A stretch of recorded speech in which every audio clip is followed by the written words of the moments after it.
Okay, harimo na Kavenga Boys ye banyita Teacher.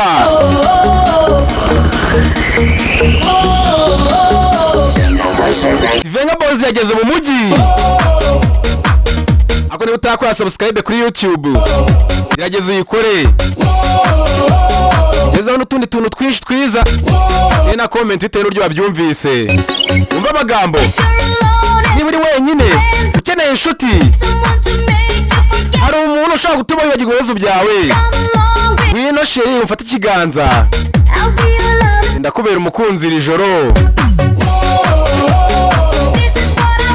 Ngo niba ushaka kuba we, biranshimisha.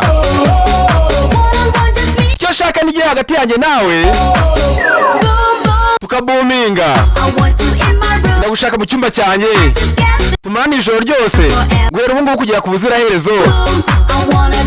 Ndashaka bumu zikubye, tumarane ijoro ryose mu cyumba cyanjye. Kwereka ngaha akabari rwose, mu kabari ibyishimo birahari, cyangwa hari ibyishimo bidasanzwe. Arakwereka n'ibyo bihabera we.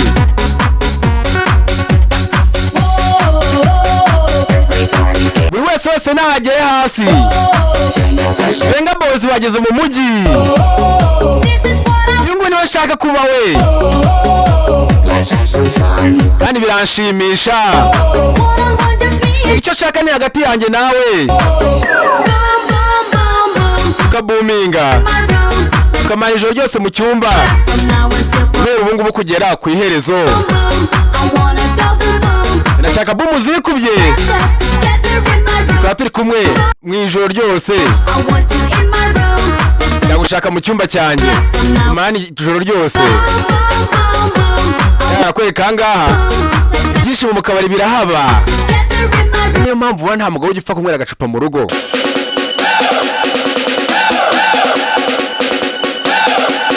Yewe nitwa Teacher, kandi ntiwibagirwe gukora subscribe.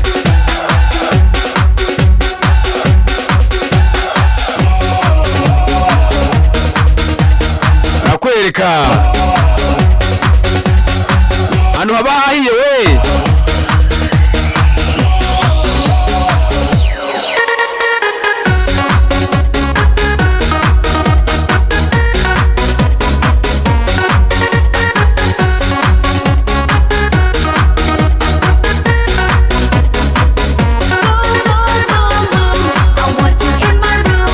Ndagushaka mu cyumba cyanjye, tumarane ijoro ryose, guhera ubu ngubu kugeza ku iherezo.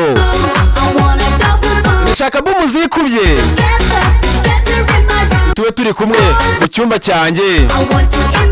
Ndagushaka mu cyumba cyanjye, tumarane ijoro ryose, guhera ubu ngubu kugera ku buziraherezo. Akarimbo ka Kavenga Boys ye banyita Teacher. Bye bye, ciao ciao.